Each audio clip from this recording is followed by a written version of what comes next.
it's Kumo back here. I made Shizuka from 100 Girlfriends Who Really, Really Love You.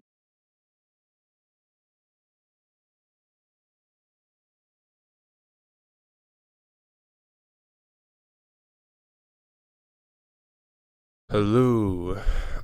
Last night I stayed up doing more Blender, and I reopened up a project I started back in the 10th of September last year. You can see the first attempt here. It's this. I lost the images in that one, but I got them back for the second. But I could only make this much, and it took me like hours. And I didn't play with Blender beforehand. This was just my first play with Blender. That's as far as I could go. This time, I did all of this pretty easily, and I was following a time lapse in both cases as my tutorial guide. Uh, but this time I was taking creative liberties for what was best for my character's model, because I realized that in this time lapse, the character that this girl does is a lot less polys. It's like you can see on the side, like I don't know what's up with it. It's not less poly, it's just that the eye is so big. Yeah. So it's a big difference. And I got help on Reddit too to try and uh fix a 5-gon, or like a polygon that had 5 sides. I wanted to get rid of that and make it all quads. And that was fixed. It was stuck up here. I got rid of it. Yeah. I still don't know what I have to do for my character, because it's just like this chin, for example. See, it's so sharp. Is that meant to be the case or what? And it doesn't even like, it doesn't round off, and when I do try and round it off, it looks really weird, so I don't want to do that. Hmm. But yeah, I really like this one. It's fun. I might can continue with it, but on stream. I just want to fix this somehow though, because apparently I should make them all square, like, because these are like rhombuses or diamonds sometimes.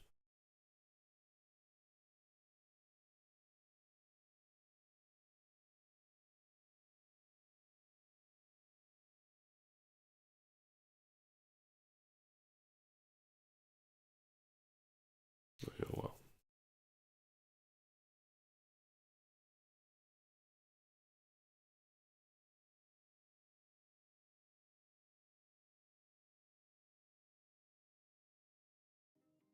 I extrude and I fill the cheek.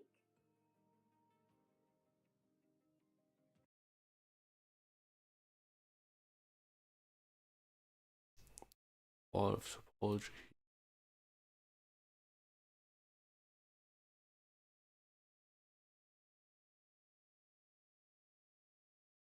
could separate, but what?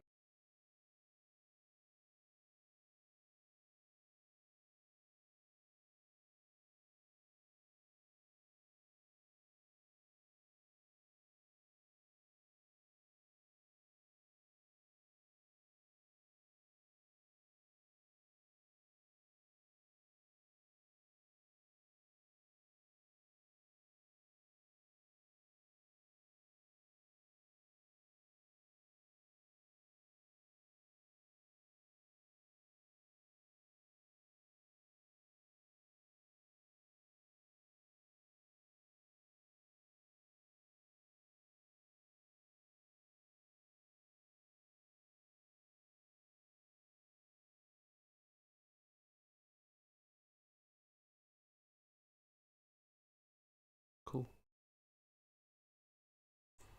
Yeah, I intended to do, when I started this a year ago, attempted for every single Genshin character from scratch, just only using the character sheets as a reference.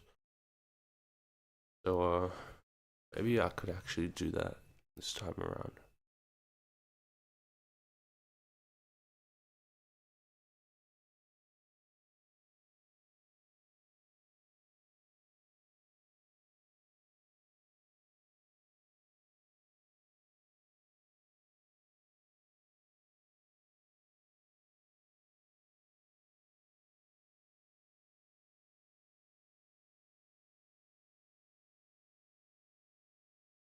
Is today day 4 of me using Blender, or day 3? I mean day 5 or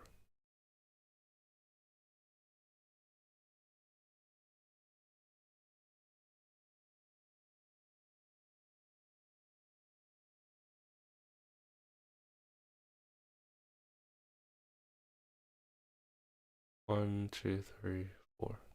It's day 4. Wow. So we just started day 4, and look, it's 9 o'clock. I woke up at a reasonable time. Yay. So that's gonna go.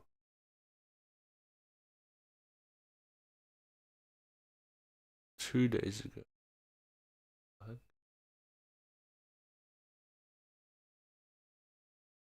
That's, oh yeah. Oh.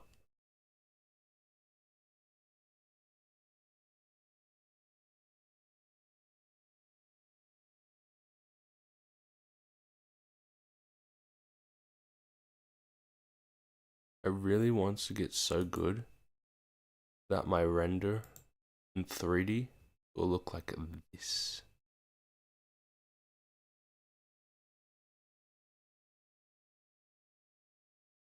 It's loading, man. Come on. Here's my chair. Anyways, I want it to look like this. If my 3D art can look like this, that would be insane. I'm trying to think of like how that would. I've looked up how to make something watercolor. Following this guy? Where is he? Yeah. The edge breakup with the He recommended this guy. The painted look of anime is hard to make in 3D, but A guy who I was planning to work with for my game suggested going to this guy for learning things like goo engine stuff. Once I wanted to start, now I'm starting.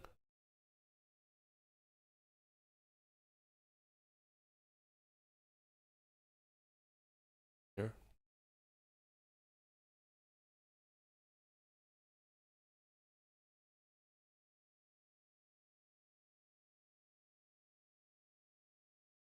In a month.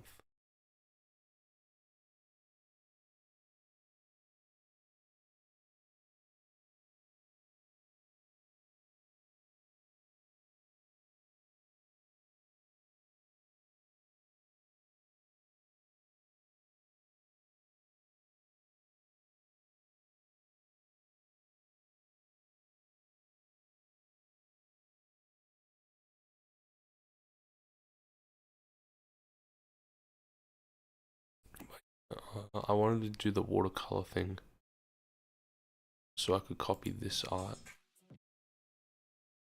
You know, like you see how it's like wispy? If I did it as polygons, how the heck would that be done? You know? This guy, you can definitely teach me the cloud part. I saw that. You can do clouds. But all this wispy stuff, I don't know how I would do that in Blender. But I'd love to make that.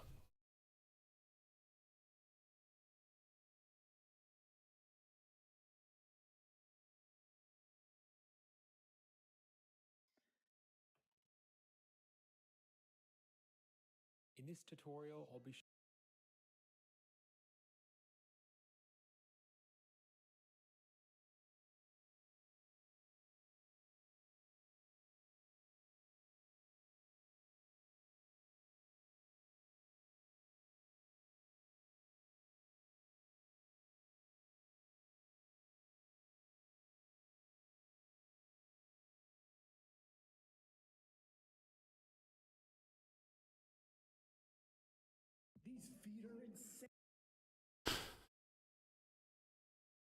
And again.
Old man.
Hello. I want to do a little experiment here. I want to record myself implementing a feature for the Gris Pencil 3 project. So let's get right to it. This is Blender 3.6. Can't see the bottom left here, but at the bottom right, sorry. But this is Blender 3.6, and we have this feature where you can have multiple strokes, right, with different materials. And so yeah, I have one with a black material, one with a red material. And we have this feature where you can lock a material. And so now I can't select these strokes anymore. I can still select this one. And this feature doesn't exist right now in Grease Pencil 3, so I wanted to see if I can, get something working in one session and take you along with me. So let's close this. We don't need it anymore. And let me just rebuild. And let's look at where we are right now in Grease Pencil 3. Prepare a sort of test file here so we don't have to watch me do that. Linking. And let's see. Don't really need to use a debug session here, but whatever. So this is the file. So again, we have like strokes with different materials, the black one and the red one. But let's say I set the material, so assign material to the active one, which is white here in this case. You can see that it changes for all of them. Wait, which is actually correct. I just noticed that my test file isn't quite right here. Oh, now I'm in edit mode, so I can't undo. Yeah, we need to fix that. But I need to lock the red material, which is to save the file again, and then assign the material. But yeah, so it doesn't work right now. All right, so we have our test file. That's good. Let's see, where do we even start, right? Well, let's look at the operator I just used, which is the stroke material set operator, and see what it does. So here we can see that it gets the active object, it gets the current material index, which is this is the active material slot, and they are one base, so we have to subtract one to get the index. And then we just go through all of the editable drawings, right? So you could have a lot of them, right? All of the layers and multi-frame editing. So those are all of the drawings that you're currently editing. And we do through all of them in parallel. And here we get the selected curves as an index mask. And for each of the selected curves, we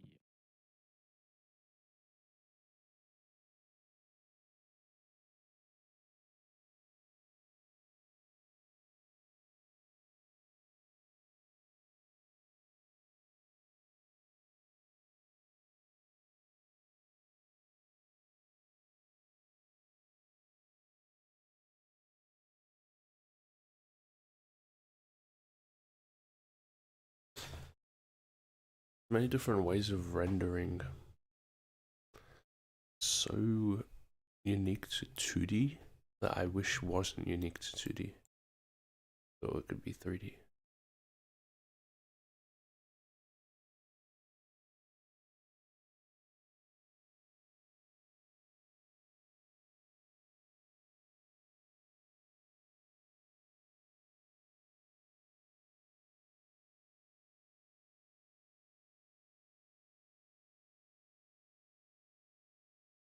Hi everyone, this is Pierrick from P2 Design. We all know that animation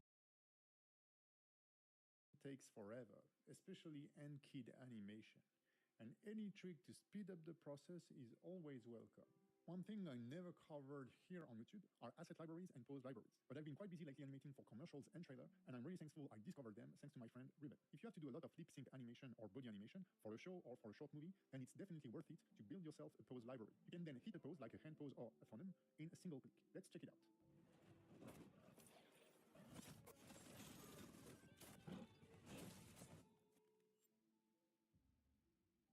The idea behind asset libraries is to be able to quickly access any Blender's data block and reuse them in your current scene, with, in the best case scenario, a well-organized library.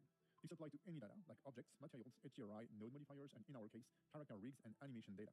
First of all, how can we create an asset library? As a first example, I will use this cube. I will create a custom material, a simple red material, and I will call this cube red. We can create a new window on the side and access the asset browser. By default, Blender will show me all the assets available. I haven't created any asset yet, but we see all those brushes. These are some combing and grease pencil custom brushes that are shipped with Blender as essential assets. But if we take a look at the assets stored in the current Blender file, there is nothing.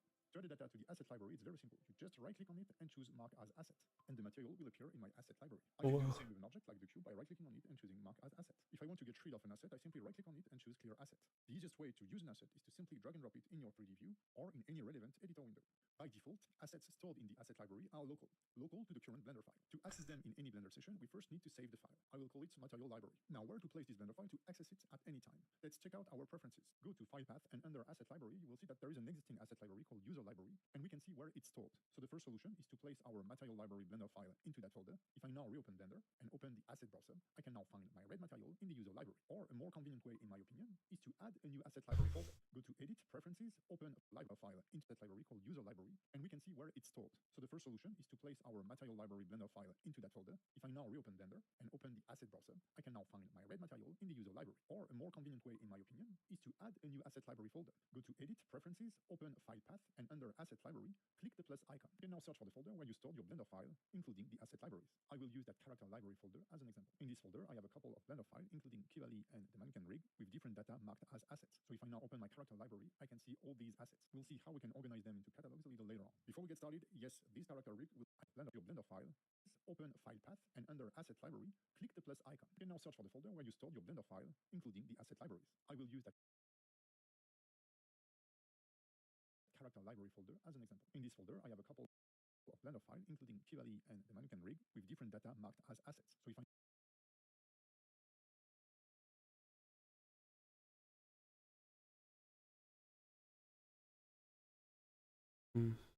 How do we? It can look up.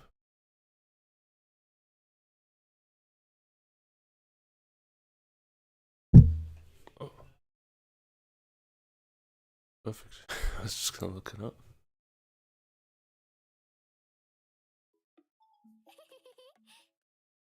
Hi everybody, this is going to be a brand new tutorial series, long overdue in my opinion. I've gained a lot of experience working in the industry now, and I'd love to share some more of that information with you guys. This community is amazing, so I want to give back as much as I can. Didn't charge my laptop.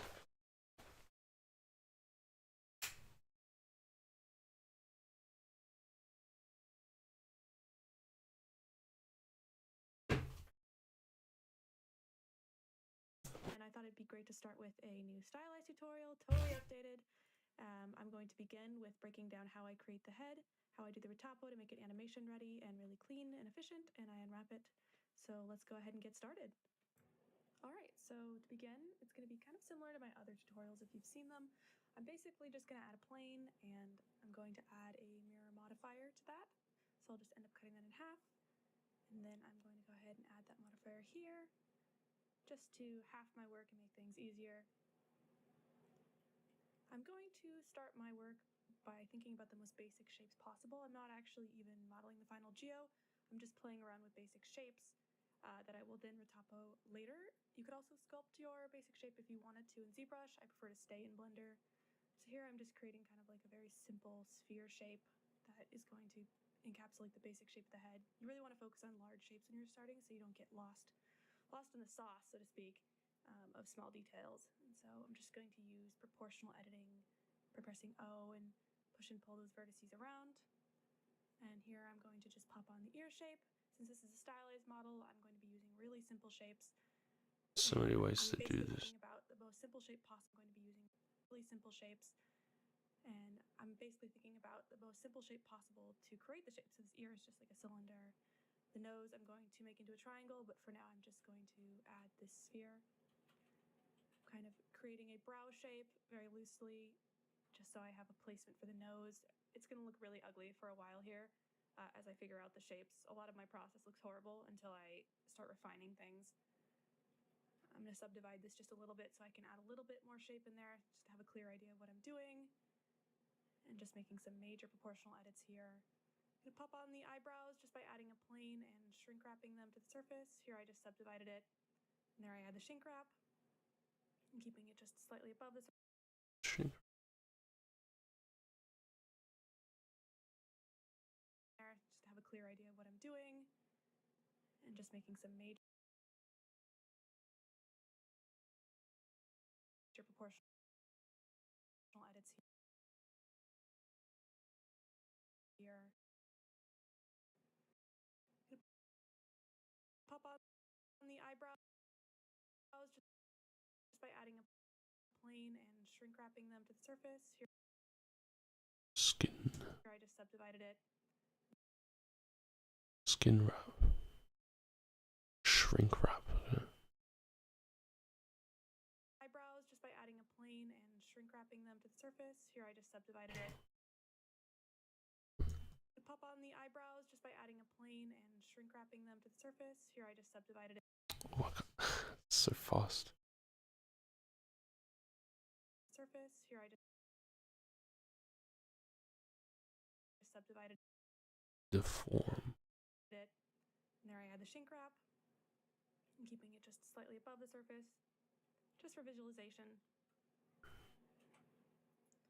Here is where I'm actually going to start retopoing. You can actually take this initial stage much further, but I kind of wanted to just go quickly because I knew I would be spending a lot more time here. And if you'd like to follow along and slow this down, you can copy my retopo. This should be animation ready.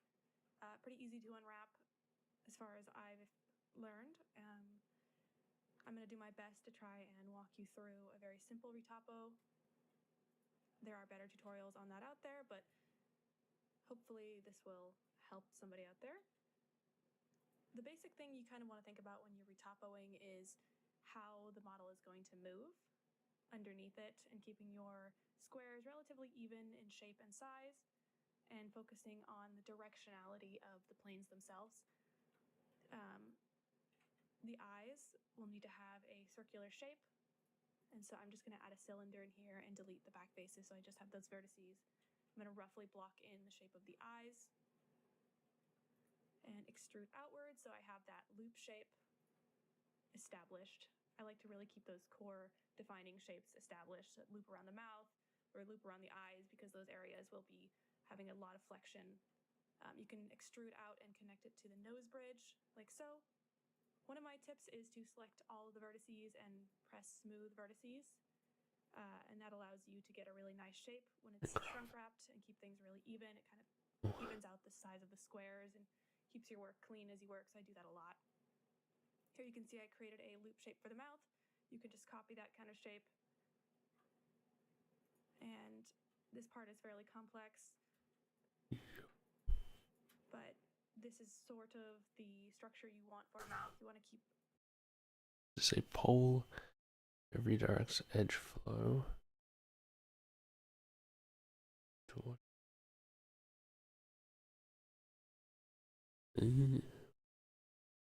Poles. That's what I had struggling with, but.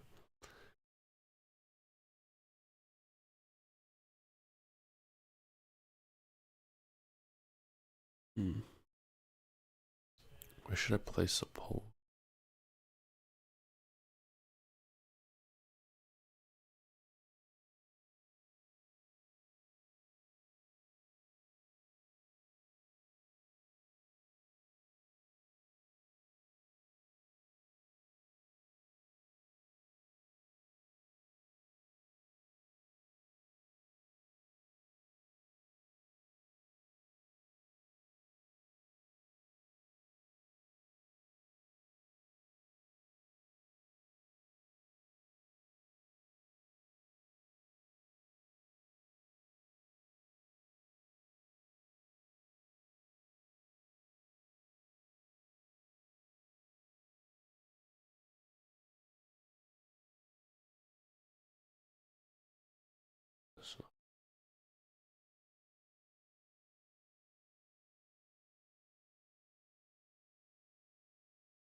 pay attention to poles, which are 5 angled star shapes on the mesh.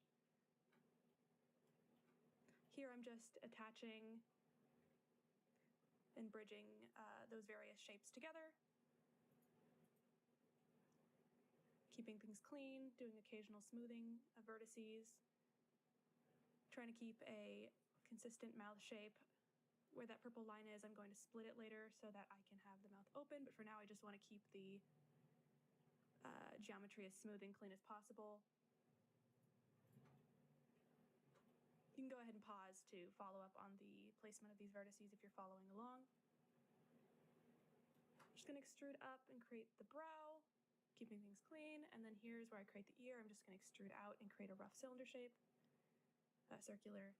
This is stylized, like I said, so this is going to be a very simplified version of a retopologized ear, but hopefully it will suffice for our needs. Extruding in, just creating that little indentation, trying to pay close attention to the shapes I'm establishing here. Right now, like I said, it still looks quite ugly, but we're gonna get there. Have faith. Trust the process. All right, I'm pushing out the lip shapes, trying to gently nudge the vertices into position so they feel relatively mouth-shaped. And this is me establishing a very basic mouth bag where I just essentially extrude backwards so that I have something on the inside of the mouth. Adding some more loops and smoothing things. The shapes still aren't present, but right now I'm focusing more on the topology than I am the shape. Just bridging everything together. Here I'm going to add a neck shape by adding a cylinder, subdividing it, increasing the top so that it's hard, just so I have something to look at for reference. And here I'm just extruding down the back of the head and collapsing some of those vertices because there are so many. This back of the head's not going to be seen, so I'm not caring too much about the geo, just trying to keep it low and clean. And then connecting the back of the ear in the cleanest way I can to the back of the head. Again, this won't be seen, but for UV unwrapping purposes, I'm trying to keep that circular shape in the back. I'm always kind of thinking about the UV seams I'm going to be establishing when I create geo as well. Here I'm just cutting in to add a loop for the ear, adding some additional geo in that area. And here's where the eye is. I'm going to take that loop shape, just kind of clean it up a little bit, and then I'm going to extrude the 2 eyelid shapes, keeping them separate for the minute. I'm going to push it in just where the nose bridge is so we can start to establish that eye shape as we would expect it, finishing that loop off. Adding a little bit of a crease there just so we can visualize the eyelid and extruding in, keeping those edges sharp with creases. Further establishing that eye shape, and then I'm just going to close off the inside by extruding and merging it to the center. I just ran another smooth modifier, and here I do a shader that I will explain later, so please ignore the shader. I just did that because it was getting hard for me to look at.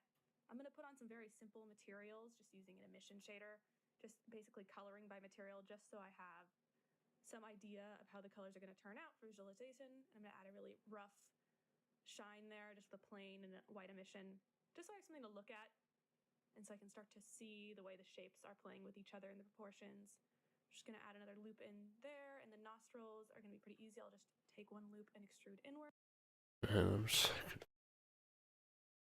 Like, that makes sense, but how did I get here? How do I fix this?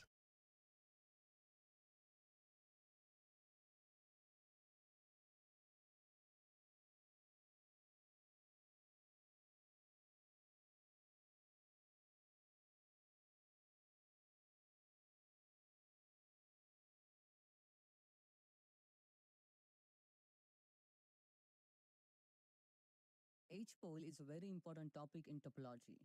You can use them to your advantage. First thing you need to understand, you can't remove the H-pole completely. You can change its position. You can remove it from one place and create at a different place. Now what is the H-pole? When multiple edges meet at a single vertex, it is called the H-pole. When 3 edges intersect at a single vertex, they create N-poles. When 5 edges intersect at a single vertex, they create E-pole. Here you can see E-pole and N-pole. More than 5 H-poles are not good in topology until and unless they are required or they are on the flat surface. One point you need to understand. If the pole is changing the curvature of the surface, then it should be removed or eliminated. You should try to move poles to flat areas or less visible areas. Now removing or moving poles to different locations from existing position requires adding or removing each loops, and it changes the density of the topology. Now I am going to show you how to change the position of the pole. Let's start with the N pole. I am going to add a rounded cube. Operator preset should be chord sphere. Go to the edit mode and select these faces. Increase the selection with Ctrl plus. Press Ctrl I to invert that selection and delete these faces. Then rotate this part, then Shift I to invert. Increase the color. Go to the edit mode and select these faces. Increase the selection with Ctrl plus. Press Ctrl I to invert that selection and delete these faces. Then rotate this part, then Shift D to duplicate it, and then hit the Ctrl 2 to add the subd modifier. Now here you can see this is the end pole. Ctrl 2 to add the subd modifier. Now here you can see this is the end pole, which is at the center of this part. These three edges are creating this end pole. Here we need to add one more edge to change its position. Let's work here. I will create one edge with the knife tool. Then I'm going to dissolve these edges. Add new edges here. Then subdivide these edges. Then select words and connect them. You can dissolve these edge loops completely, but it's going to change the density of the topology. Switch to the object mode, and here you can see easily we have changed the position of the edge pole. You can compare before and after. In simple words, to change the position of the end pole or 3-edge pole, add one edge. Now let's understand how to change the position 3-edge pole, add one edge. Now let's understand how to change the or 3-edge before and after. In simple words, to change the position of the end pole or 3-edge pole, density of the topology, you get them. The knife edge. These three edges are creating this end pole. Here we need to add one more edge to change its position. Let's work here. I will create one edge with the knife tool. Then I'm going to dissolve these edges. Add new edges here. Then subdivide these edges. Then select words and connect them. Connect them here. The knife tool. A Rubik's Then Cube, I'm what the going to heck? dissolve these edges. Add new edges here. Then subdivide these edges. Then select words and connect them. You can dissolve these edge loops completely, but it's going to change the density of the topology. Switch to the object mode, and here you can see easily we have changed the position of the edge pole. You can compare before and after. In simple words, to change the position of the end pole or 3-edge pole, add one edge. Now let's understand how to change the position of E pole. I'm going to add an icosphere. Decrease subdivision to 1. Then hit the Ctrl plus 3 to add subd modifier. And apply the subd modifier. Then select these faces to add icosphere modifier. Decrease subdivision to 1. Then hit the Ctrl plus 3 to add subd modifier. And apply the subd modifier. Then select these faces. Increase selection. Invert that selection with Ctrl I. Then delete these faces. We will get this part, rotate it, duplicate it, and add a subd modifier. Now here you can see these 5 edges are creating this E-pole. Here we need to remove one edge to change its position. Let's work here. I'm going to dissolve this edge, then add a loop cut and connect words. Here also add loop cut and connect words. Here you can see easily we have changed the position of the E-pole. In simple words, to change the position of the E-pole or 5-edge pole, remove one edge. To learn more about topology, you can watch this playlist and subscribe to this YouTube channel as well as CG Voice YouTube channel. Okay, dokie.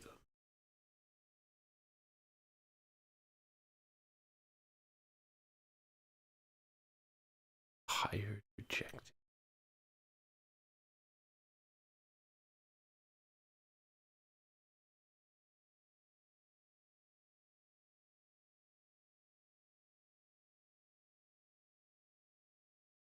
What's happening?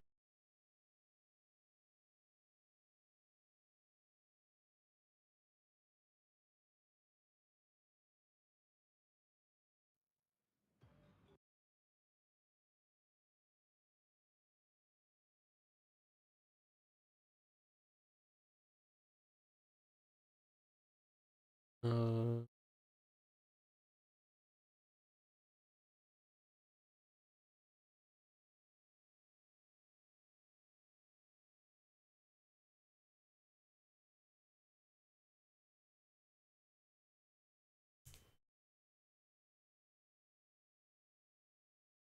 oh, it's those things, huh?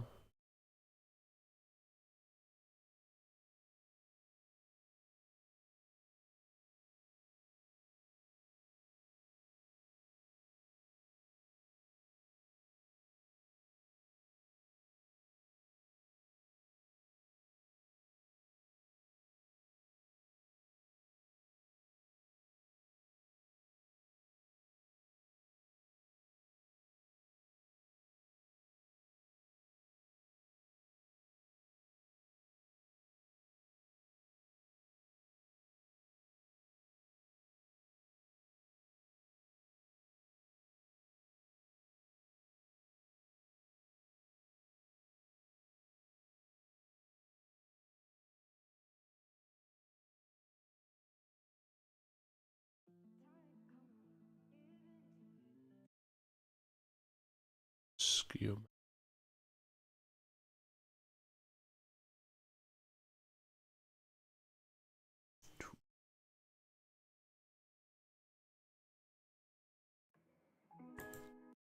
I need to continue with this, man.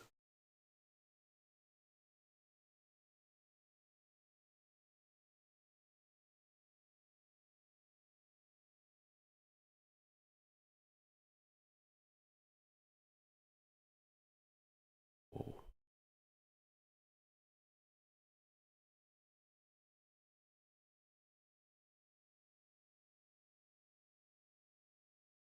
Hey, what's up guys, I'm Crazy Zot, and I've spent well over 12,000 hours using Blender and making art with it. The works on your screen were all made by me, and I'm also the developer of multiple plugins used by thousands of people, both hobbyists and in the industry. And I've also taught thousands of people how to use Blender. And in this video, I'm going to tell you a bunch of tips that I wish I knew when I was first starting out. So without further ado, let's get into it.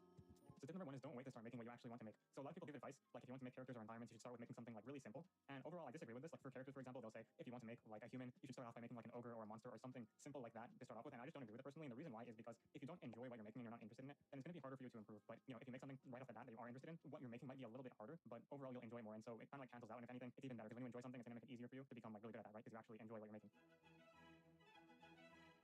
So my next tip is to start with the fundamentals of simple modeling and kind of get used to the UI.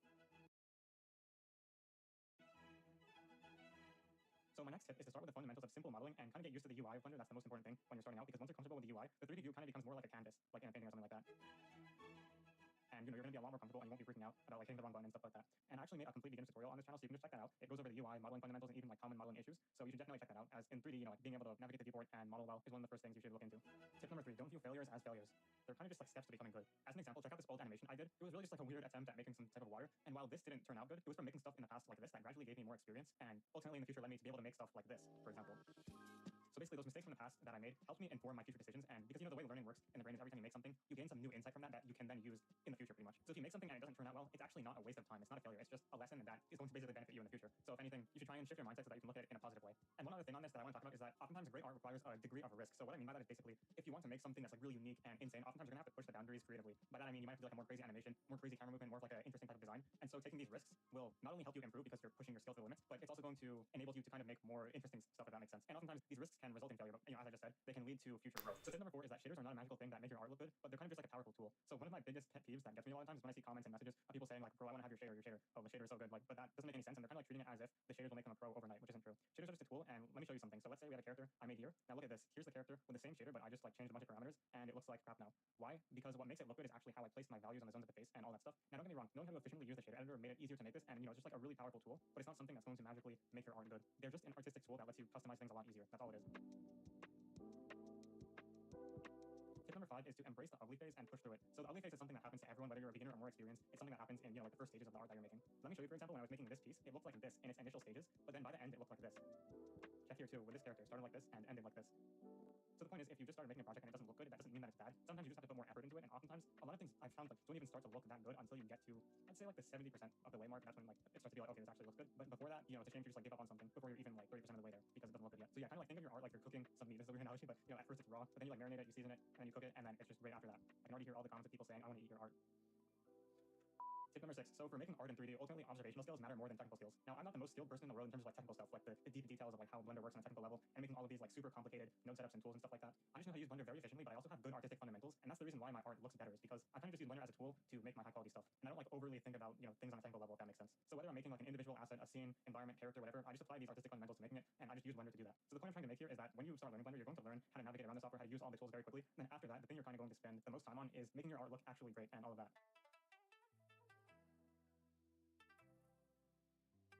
So tip number 7 is projects, projects, and more projects. You just make projects, and that's kind of how you will improve. So making more projects is important because the more you make, the more different situations you're going to be exposed to. What I mean by that is, for example, if you were to make like an indoor scene versus an outdoor scene, you're going to kind of approach it slightly differently in certain areas. Like for example, on an indoor scene, you're going to be using things like ambient occlusion a lot more because the sun won't be like directly hitting. And for outdoor scenes, you have to make sure that the light isn't just like blasting everywhere into the viewer's eyes. So that's important. So what I'm trying to say is making different types of scenes, different types of animation is going to force you to grow more. Like if you make a scene with more interesting camera movement or more interesting animation, then that's going to push you and kind of get you to the next level. Now, tip number 8 is stop not using references. So references and inspiration are absolutely essential if you want to make amazing stuff. For some reason, there's a lot of people you'll see like on Instagram or just like YouTube comments sometimes. There will be people with like barely any experience thinking that there's some sort of authority, and they'll say things like, oh, reference is bad. But that makes absolutely no sense. If references is so bad, then how come in a lot of animated films and movies, they actually will record the whole thing in live action pretty much so that they can have a good reference for when they're animating and stuff like that. I'm pretty sure in Arcane they did this, for example. They recorded themselves in live action first before even making the film. So the reason why this is important is because references and inspiration gives you power, and it's what enables you to actually learn, if that makes sense. And then your job as an artist is to kind of like push or synthesize those references together to make something new. Now this applies to everything, not just animation. Like if you're making an environment or character scene, you want to have inspiration from that, and you want to basically have what you're making and those inspiration images side by side so that you can compare back and see what it is that you have to push in your own work in order to make it better pretty much. Like here, for example, in this water animation, I took inspiration from the water and spirited away and used what I learned by observing that to help me make this. And for this pastel portrait, for example, I was looking at a lot of images of real faces with a similar type of makeup so that I could pull ideas from there and use that in my own work. So basically the point of this is that you need to take inspiration from the best possible places that you can find, because the better inspiration you look at, if that makes sense, it's going to make it so that you can make something that's even better, because you're getting inspired by something that's already really good. So, you're going in that direction, if that makes sense. All right, so tip number 9 is a little bit different, but basically everyone is constantly learning, and imposter syndrome is something that happens to almost everyone, I'd say. So let me tell you guys, I've been doing this for years, and no matter how much better I get, there's really just like an infinite amount of stuff to learn. The more you learn, the kind of like the more you realize that there even is to be learned, if that makes sense. And that's just for art in general, not even just for learning Blender and stuff like that. There's just an infinite amount of stuff. So if you ever feel feelings like this, just know that it's normal, and it's something that happens to a lot of people. That being said though, guys, there's a lot that I've learned over the years and a lot of mistakes that I could help you avoid. So if you're interested in fast tracking your learning to be able to make amazing stylized art like this, check out my masterclass on HoYoverse.io. Not only is it basically you'll learn to make things like characters, environments, scenes, assets, all of this stuff, but also it's a community where you can share your work, ask for feedback, or ask for help as well. So this can just help you improve even faster. So definitely check it out if you're interested in that. I guess thank you for watching and have a great day.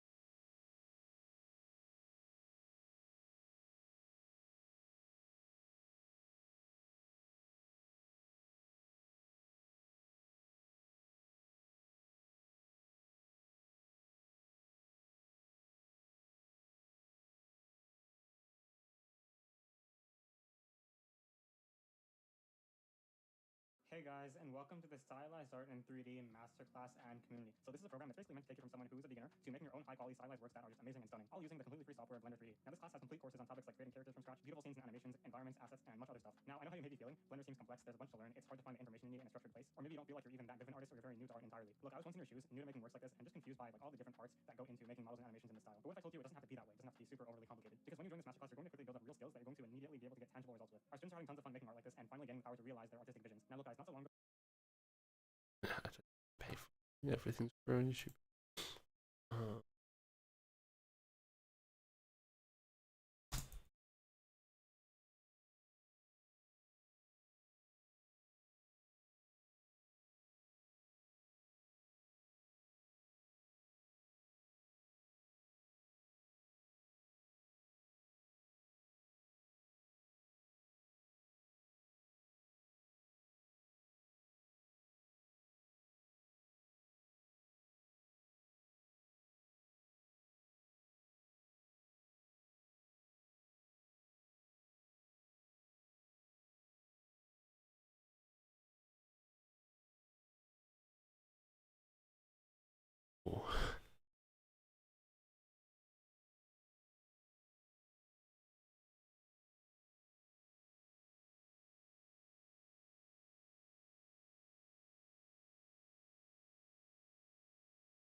Like honestly, what I'm doing right now is my first course, so to speak. I just wanna fix it though, bro.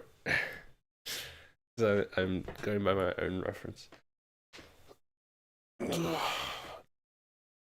Wait, what? Oh, okay, that was a triangle.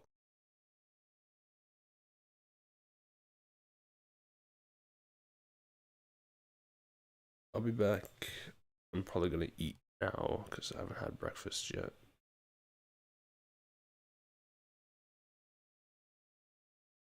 Be right back.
I'm going to be watching a movie. I'll make a second stream today.